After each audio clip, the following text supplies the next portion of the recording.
देखिए, जिस तरीके से कल से प्रधानमंत्री नरेंद्र मोदी जी ने कच्चातीवू के बारे में बात शुरू की, जहां देश की पहली महिला प्रधानमंत्री के ऊपर उन्होंने आरोप लगाया, वो महिला प्रधानमंत्री जिन्होंने पाकिस्तान के 2 टुकड़े कर दिए थे, यह आरोप लगाया गया कि वो आइलैंड जो है वो हमने श्रीलंका को सीड कर दिया। इतना दुर्भाग्यपूर्ण है और उसमें इनकंसिस्टेंसी है। आज भी प्रेस कॉन्फ्रेंस में कहा कि हमने सीड कर दिया। मैंने उसी के चलते, क्योंकि वो एक आरटीआई का हवाला दे रहे हैं जो 2024 में एक बीजेपी के कार्यकर्ता, जो बीजेपी के एमपी कैंडिडेट हैं तमिलनाडु में, वो फाइल करते हैं। केंद्र सरकार जो भारतीय जनता पार्टी की है वो जवाब देती है। तो उसी आधार पे 2015 27 जनवरी 2015 के एक आरटीआई का जवाब आया है, जब खुद विदेश मंत्री जो है उस समय फॉरेन सेक्रेटरी थे, उन्होंने क्लियरली ये स्पष्ट कहा है क्योंकि लैंड डिमार्केटेड नहीं थी, वाटर्स डिमार्केटेड नहीं थे, ना कुछ इंडिया की जो एरिया है सीड किया गया है, ना अक्वायर किया गया है। तो उसमें 2015 के जवाब में और आज के में जो अंतर है, वो तो श्रीलंका का पक्ष ज्यादा सामने रख रहा है। हमारे मछुआरों का जो अधिकार है वहां पे फिशिंग करने के राइट्स हैं, वो आप सरासर पूरे श्रीलंका के हाथों में दे रहे हो, श्रीलंका का केस मजबूत कर रहे हो। ये देश के लिए दुर्भाग्यपूर्ण है। मैं पूछना चाहूंगी 2015 में जो बात थी, आज 2024 में कैसे बदल गई है? ये राजनीति के चलते है, क्योंकि तमिलनाडु में कुछ उम्मीद कर रहे हैं प्रधानमंत्री नरेंद्र मोदी जी के 1-2 सीट्स और पा लेंगे, और at the cost of our relationship with Sri Lanka. ये दुर्भाग्यपूर्ण है। I think the issue raked up by the Prime Minister of an agreement that was made in 1974 and 1976, where he's accusing India's first woman Prime Minister, a Prime Minister who had shown her nationalism and her interest for India by breaking Pakistan into 2 pieces, by accusing her of having ceded rights to Kachativu Island. I think that's such an unfair, incorrect statement to make, and I'll only go by the RTI statement that was responded to by the Ministry of External Affairs in 2015, which said since the land agreements were not demarcated, since these areas were not demarcated, neither the Kachativu Island has been acquired or ceded by India. So that clearly shows that there has been a shift in stance from 2015 to 2024 by Indian government, and that is unfortunate.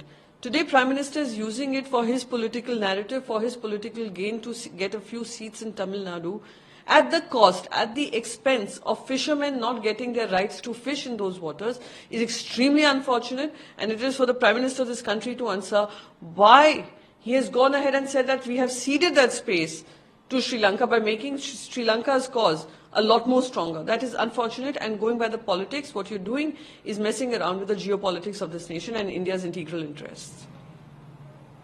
NI हो गया, बाकी चीजों को रोक रहा है, court से ED हो गई, कोर्ट से रोक रहे हैं और करप्शन के खिलाफ हैं। तो किस तरह से देखते हैं? मैं बस यही कहूंगी, करप्शन से मुझे बार बार याद आता है नरेंद्र मोदी जी के वो नारे जो 2014 में उन्होंने लगाए थे, बहुत हुआ भ्रष्टाचार अब की बार मोदी सरकार। और फिर जिन जिन लोगों पे आरोप लगाए, चाहे वो आदर्श स्कैम हो महाराष्ट्र में, चाहे वो 70,000 करोड़ का घोटाला अजीत पवार का हो, आज उनके उप मुख्यमंत्री बने बैठे हैं उनकी सरकार में, और एक राज्यसभा सांसद बन गए हैं। तो इस तरीके का जो भ्रष्टाचार पे उन्होंने काम किया है, उन्होंने भ्रष्टाचार पे काम नहीं किया है, अपनी पार्टी को भ्रष्टाचार जोड़ो पार्टी बना दिया है। सारे भ्रष्टाचारियों को अपनी तरफ लेकर, उनको क्लीन चिट थमाकर, आपने अपनी पूरी पार्टी के संगठन को ही भ्रष्टाचारी युक्त कर दिया है, रादर देन देश को भ्रष्टाचार मुक्त करना। तो मैं बस यही कहूंगी कि ईडी, आईटी, सीबीआई का जो इस्तेमाल हो रहा है वो दुर्भाग्यपूर्ण है।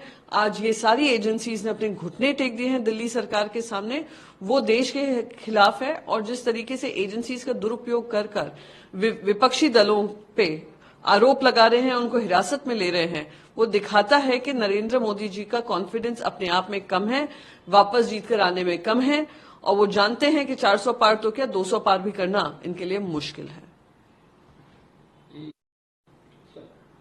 ये बहुत स्पष्ट होता जा रहा है जिस तरीके से तमिलनाडु का एक मुद्दा उठा लिया है प्रधानमंत्री नरेंद्र मोदी जी ने। महाराष्ट्र में आप किस तरीके से गठबंधन करने को तैयार हो उन पार्टी से जिन्होंने उत्तर भारतीयों के खिलाफ काम किया है, हरकतें की हैं, और आप उनके साथ इलेक्शन में जाने को तैयार हो, भ्रष्टाचारियों को अपनी पार्टी में ले रहे हैं।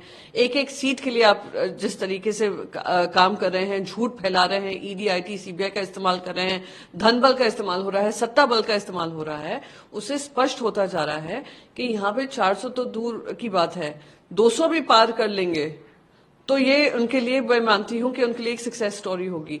दुर्भाग्यपूर्ण है कि आज देश के जो ज्वलंत मुद्दे हैं, बेरोजगारी हो, महिलाओं पे बढ़ते अत्याचार हो, किसानों की इनकम्स की बात हो या भ्रष्टाचार खत्म करने की बात हो, किसी भी एक चीज मोदी गारंटी को उन्होंने पूरा नहीं किया है, बल्कि मोदी गारंटी मोदी जुमला साबित होकर रह गई है और वो इनकी पूरी जो कार्रवाई चल रही है उससे स्पष्ट होता जा रहा है।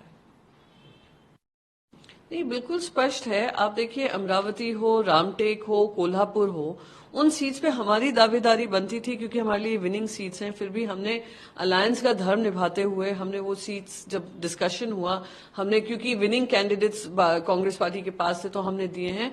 पश्चिम महाराष्ट्र में शिवसेना का कोई कैंडिडेट खड़ा ना हो, ये हमें गवारा नहीं है, इसलिए हमने यहाँ पर सांगली में अपना उम्मीदवार डाला है।